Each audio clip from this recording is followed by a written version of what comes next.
Yun, mapagpalang araw mga kalaki. Nandito na naman po tayo sa ating munting manukan. Update ko lang kayo sa ating mga breeding materials na gagamitin ngayong breeding season. Kada flying pen, ayan, i-vlog natin kada isa. Kaya samahan nyo ako, tara!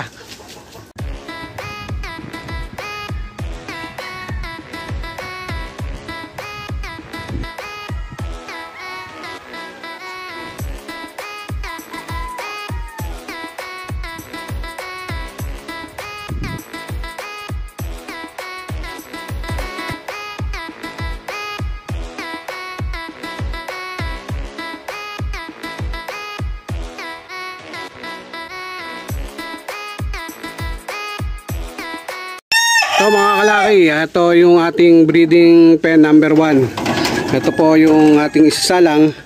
Yan. Mga golden boy po sila, golden boy. Ito po ay 3 times winner na golden boy. 2 beses po nanalo sa derby, isa sa hack fight. Yung last niya, hack fight po. Yan. Kaya ginawa na natin ganador. Bali, ito po ay paanak na natin ng old line natin na golden boy. Paanak na natin yan, kaya ginamit natin kasi yung tatay niyan napakatanda na. Baka hindi na maglabas ng magaganda. Yan. Ito po ang ating breeding pen number 1 mga kalaki. Yan. Golden boy. Magpapapure muna tayo, materialis muna ang gagamitin natin kasi kahit pure naman sila, nailalaban din, mas maganda naman presyo ng pure, kaya pure na muna tayo. Yan.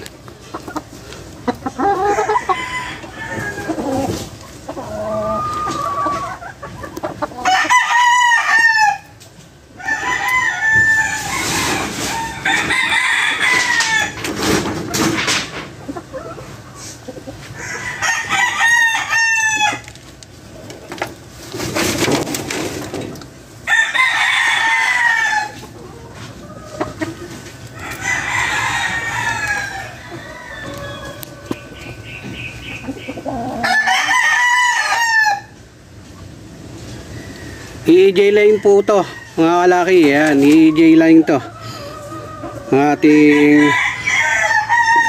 golden boy. Yan, napakagandang mga inahin at napakagwapong ganador. Yan po ang ating pen number. Kalaki, ito po ang ating breeding pen number 2. Yan, mga Gilmore. Yan, magkapatid do yan, Gilmore parehas. Yan. I-cross natin dito sa ating signature line na Lucky Gold. Ito po yung ating Lucky Gold. Yan.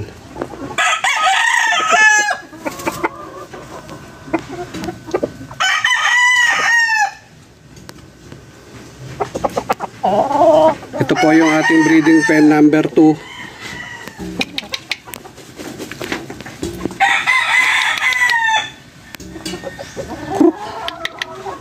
Ayan po yung ating number 2, breeding pen number 2. Lucky Gold, signature line ng Lucky Temple, kaya tinawag natin Lucky Gold. Ito po yung ama ng mga ama ng mga nanalo na nag-champion sa napasama sa H-Tag Derby. Yan, 4 na anak nito na pure na mga gold, lahat sila gold. 4 sinali sa H-Tag Derby, nag-champion po. Yung bumili po yung ating buyer na taga Cavite. Yan, ito po yung ating old line na Lucky Gold. Yan. Well mga kalaki, hanggang dito na lang po muna. At sa ibang araw na po yung ating susunod na mga materyales. Yan, marami-rami pa po tayong materyales. At tinaayos ko lang po yung ating pinaglalagyan. Naglagay po tayo ng kusot. Yan, yung kusot na pino para mabasa man ng ulan, masisip-sip kagad, hindi magpuputik. Kasi sa panahon ngayon, ulan ng ulan, nagpuputik pag ano. Kaya mas maganda meron pong ganyang pusot. Yan. Mga kalaki, hanggang dito na lang po muli. Maraming salamat sa inyong panonood and God bless. Huwag po kayo magsasawang manonood. Thank you and God bless.